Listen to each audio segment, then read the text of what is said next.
Moradi is a specialist plastic surgeon, sought-after international speaker, and now adds author to his list of achievements. Dr. Moradi studied medicine at UNSW as a Sam Cracknell Sport and Academic Scholar and was awarded membership of the Royal College of Surgeons of England in 2005 and fellowship of the Royal Australasian College of Surgeons in Plastic Surgery in 2011. He has further subspecialty fellowships in cosmetic surgery from the largest provider in Europe, along with a microsurgical fellowship in breast, lower limb, and head and neck surgery from Imperial NHS Trust in London. As a plastic surgeon, Dr. Pouria Moradi is well versed in the many features women and girls dislike about their bodies. But as the father of 3 daughters, his greatest wish is to help them feel confident and happy in their own skin as well. Today, Dr. Moradi joins us at the launch of his book, Normal, a plastic surgeon's letter to his daughters about body image. Welcome to Pure Health Hub.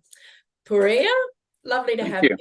No, thanks for having me. It was a great intro. I should use that more often. Well, I'm assuming it's all true. All right. Now, given the rich context and insights shared in your book, Normal, our aim today really is just to bridge your perspective as both a medical professional and a doting dad, providing an understanding of the issues discussed in it. Now, what led to this epiphany that inspired you to write the book for you girls? Yeah, okay. Well, thank you. Thanks for having me. I think the epiphany happened 2019, believe it or not, just before COVID. It was November 2019, and I've got 3 daughters. My eldest daughter at the time, who was in year 2, now she's in year 5, every day had a different swim event at school. Not swimming carnival, they just had different swim events. Went to the local pool, and every day she'd walk down the stairs, put on a different pair of swimmers, and put her school uniform on top. And every day she had no care in the world about how she looked, what swimmers to wear. And I don't know, I just had this moment. I was like, well, how long is this innocent going to last? When is she going to start thinking about her body? When is she going to think about what others are going to think about her body? And then what is my role in all this as, father of 3 daughters, but also a plastic surgeon who operates on and, makes money on operating on people's insecurities. So that was November 2019, and then we went on a family trip to the UK where my wife is from, and just on the long flight over, thought about it some more. And then January 2020, a basketball player called Kobe Bryant, had 4 daughters, was very much into the girl dad mold. His plane with his eldest daughter crashed and perished, and everybody on their basketball team died. And Kobe had this thing called Mamba mentality, just like there's the hardest working basketball athlete of all time. And it got me thinking about, well, okay, this is a sign, Kobe, what would Kobe have done? And then COVID happened, and then we had all these lockdowns. And then I think all the worlds were speaking to me saying, okay, all these things have happened. You're in lockdown now, you've got time. So why don't you pen some ideas? And it probably took me 2 years to get it going, with a lot of help along the way. And then it's taken a year to try to figure out how to publish it and go through that process. And that's where it all began. Yeah. Genesis was purely a book about body image and how the body develops. Yeah. And that was your youngest daughter, right? It was my eldest. It was my eldest. It was your eldest daughter. So it really was from the top of the chain that you kind of said, well, recognize that this may change as they get older. And I guess, the fact that you see this every day and those insecurities. All right, then. So let's delve a little deeper. Yep. Now, in life, most of us wear 2 hats, of course, and yours is one of a seasoned plastic surgeon and, of course, of a doting dad. Now, you sort of touched on a little bit, but how do these roles intersect and diverge when it comes to advising on body image, especially in the context of young girls and women? Yeah, I guess, that's why I delved into it, and why the book is actually called Normal is, once I started writing the book, I had a patient and then another patient, and they just kept coming back, and they kept saying to me, thank you for making me feel normal. And all of them had different operations. And so that's what it got me thinking is, well, what is normal anyway? You know, I talk about what is normal sexuality in the book, what is the normal development of the breast in the book. So it's just, what is your normal, you know? And you know, I've got 3 daughters. Each daughter has their own normal personality that fits into them. And then when they, you know, start developing, they're going to have, you know, different quirks in their body image, you know. So, you know, you get 14-year-old girls with very, very large breasts, which I talk about in the book called Gigantomastia. And we interview some of our patients, and they've had breast reductions, and how they go from where they are to what is normal for them. So, and it's like one of those things, if you had a child who at the age of 12 had really bad teeth, you wouldn't think twice to get orthodontic help for them. And if you have a daughter who has, there's conditions called tuberous breast deformity where the breasts just deform abnormally. And I've had patients who go to GPs and they said, oh, that's, you know, one side's big, one side's small. One's a D cup, one's an A cup. And they go to the GPs and the GP says, no, wait till you get to 18. The other side will catch up, which is just incorrect. You know, some things like that, no matter what you do, sometimes the only option is surgery. You know, I'm not saying in the book and with my kids, we don't operate as the first line of treatment, of course, but sometimes, like teeth, you have to entertain the idea of operating because there's no other way to get to normal. Yeah. Or your version of normal. Or to get to, yeah, exactly. I mean, we come back to this whole normal, you know, which I think is, which actually leads me into the next thing. With the advent of social media and the rise of, you know, Snapchat dysmorphia, you know, there's this whole perfection that has always been the challenge. You know, you've got the Kardashians and all of those people who are perpetuating this myth of this perfection, right? And so with the advent of that, the Snapchat dysmorphia, what are the tangible impacts you've seen as a plastic surgeon? I mean, you talk about young women who, you know, who are, you know, one bigger than the other, and all these other things that go on.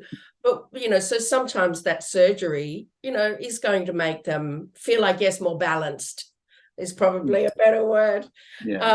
So how do you address these influences with your daughter, equipping them to discern the real from the ideal? So taking that social media angle and sort of helping them understand, because I think, you know, our listeners really are going to be interested in what you then and how you communicate these messages with your daughters, and helping them discern the real from the ideal. Well, I'm lucky that my daughters right now, the eldest is in year 5, so she's just turned 11. Right. And so they don't have phones, they're not on social media. So part of the reason for the book was also to getting me prepared. You know, yes, the book is one directional towards them, but it's very much an introspective review of myself or how I'm going to deal with it all. Because in my work, every patient, I communicate with people through social media. Patients bring in photos of, you know, people on social media that they aspire to look like. Yeah. Now, so say breast and body work that we do, there's not much photoshopping or what are they called, filters that change. But the operations that cause us the biggest grief is rhinoplasty, when patients show a patient's nose, an influencer's nose, and the nose is clearly being touched up. And that's the conversation I have with my patients, is like, well, this is just not a real photo. This photo has been... Now, it's got so bad that, you know, the medical board recently has banned surgeons from using patient selfies on our social media posts. And the reason behind it is it has some merit to it. And the reason behind it is that a lot of the photos the patient, you know, puts on their own social media platform, they've probably airbrushed and made tweaks. So we as plastic surgeons aren't allowed to tweak our photos, of course, but if a patient sends it to us and we repost it, we can't honestly say it hasn't been tweaked. So that's why we're not allowed to show patient selfies. But I think it's mainly all the facial work, all the little touch-ups that happen, and it's so obvious to see when you see it. You know, okay, this is, you know, definitely been touched up. But I think that's it, right? Is that sometimes I think we don't see the obvious signs of, you know, whether it's been touched up or things. I think sometimes our kids just see, right, that just are looking at this level of perfection there. So I Yeah. think that's the challenge. But so really your take on that is just try to be more realistic with them and say to them, look, this is not real. Well, and then the thing is, I'm in a lucky position. Someone said, well, why are you writing the book? And I said, well, I'm probably the right person to write the book because I deal with body image all the time. When my daughters are older and they are looking at photos, it's very easy for me to say to them, look, you know what, that's been touched up, because I see it so often. I see patients come in, and the classic one is they come in and you see them and you examine them, and then you see their social media posts and you're like, that patient did not look like that at all when they came in. So it helps having that the cheat code for me, knowing how much people manipulate and alter their images. Yeah, I bet that's I mean, I think we all know that, but I don't know that we understand the depth of how far they go to do that. All right. So in your book, you address the physical irregularities that might genuinely affect a young girl's mental well-being. So the way you differentiate between a genuine medical need and the societal pressures when advising on plastic surgery, how do you get around that? How do you get through that? Well, I guess it comes down to, what is the definition of cosmetic surgery?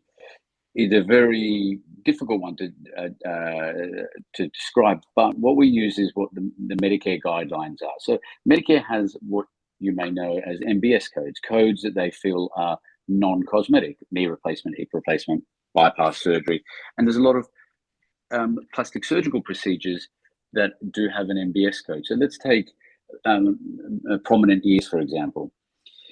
Kids with prominent ears, there is an MBS code for that. So whilst they're trying to improve their ears for a cosmetic reason, the government and the medical board recognize that this is a very important thing. So whilst it's a cosmetic procedure, there is a reconstructive component to it, because from a normal point of view, you take my ears, they're a little bit pokey out and you reshape them a little bit better.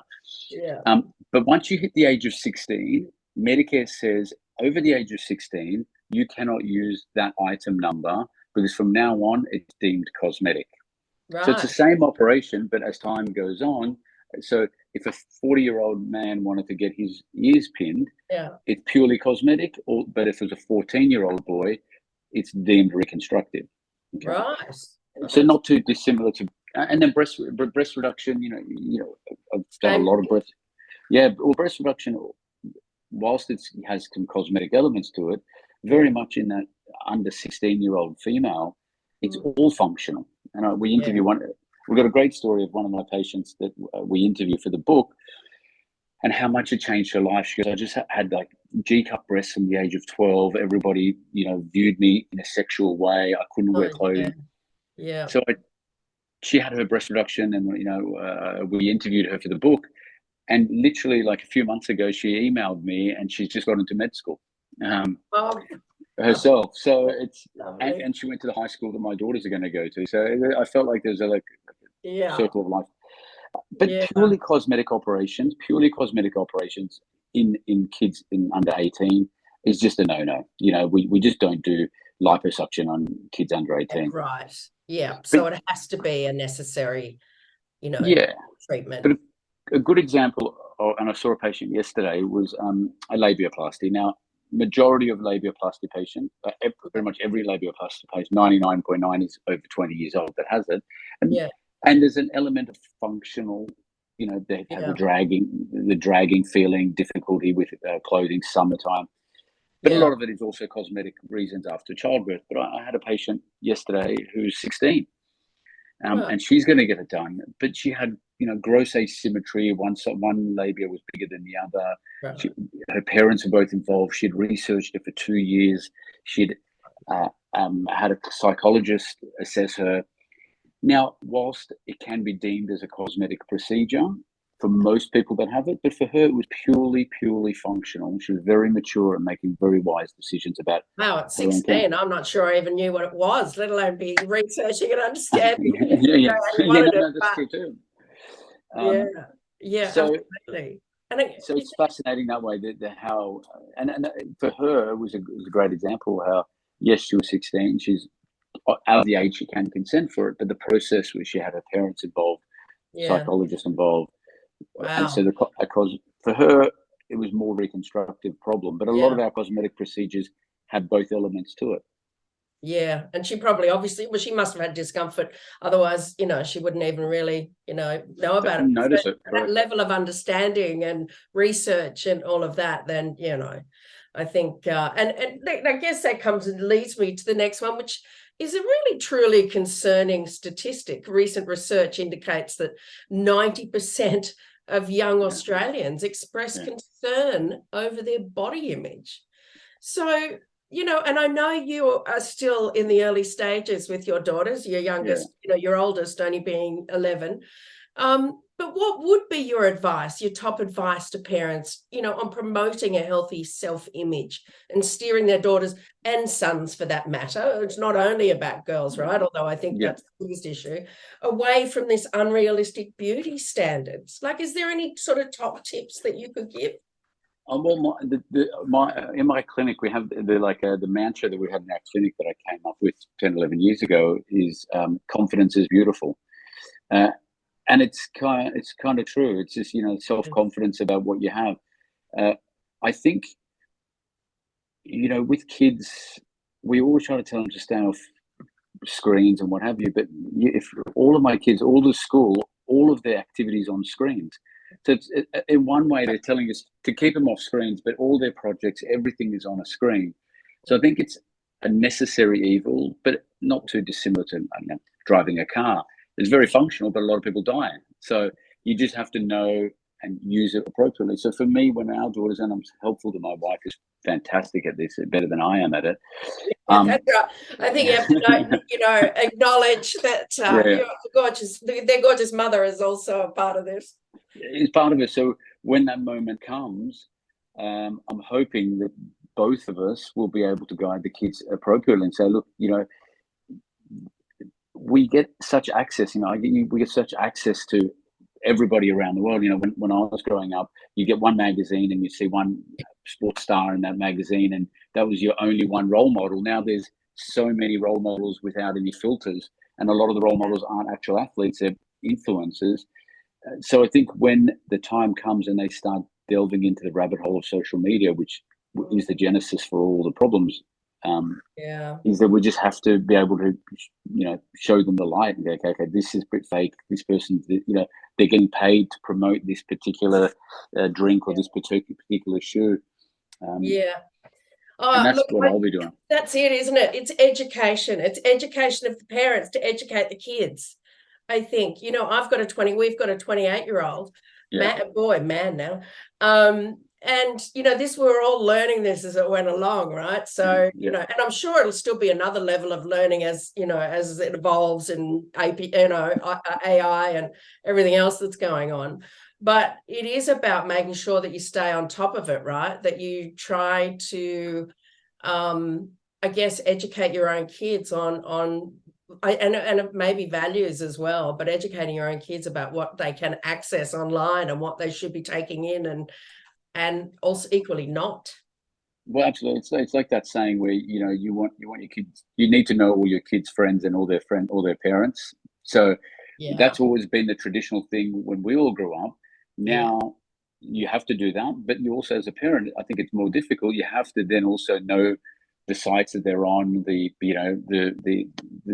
things they're into, because they can also influence the child adversely, just as poor friend choices can as well. So you just got to be on it. That's the only thing. Yeah, I guess that's the thing with parenting. And you're right, the kids were always at, your home or their home, and everybody got to know everybody. Whereas now there just seems to be this labyrinth of friends that you never get to meet ever. No. So it is, again, I'll say a whole new world, but maybe I'm just expressing my age. Pouria, this is a fascinating and a wonderful book, I think, that is going to be so well received. Congratulations on it. Thank you. And really congratulations on raising three. Oh, I should say good luck and congratulations on raising three daughters. Well done. It's been lovely to chat to you today. No, amazing. Thank you so much. And I think with daughters or with kids as well. I read somewhere, it was a brilliant quote, was, you've done a good job as a parent when you become not needed. It's the one job where once they're independent, that's, you've done your job, and hopefully that will be. Okay, maybe I didn't do the job so well. He's just moved back in for a short while. Well, yeah, you have to make yourself redundant. It's the one job in the world. That's the expression, right? You've got to make yourself redundant, something along those lines. And that's so true. And I think, you've got to do that throughout. I think, sometimes there's times in life where you think, oh, they're all right. They're little and they're, and then they get a bit bigger and they become more clashy or more, contraire. But it's always a battle, right? But you've got to be involved and remain involved as much as you can. So congrats on that. And to your gorgeous wife, their mother. No, it's beautiful. We're very lucky. Yeah, it sounds like it. Congratulations again. Great to chat. Thank you so much. We'll chat soon.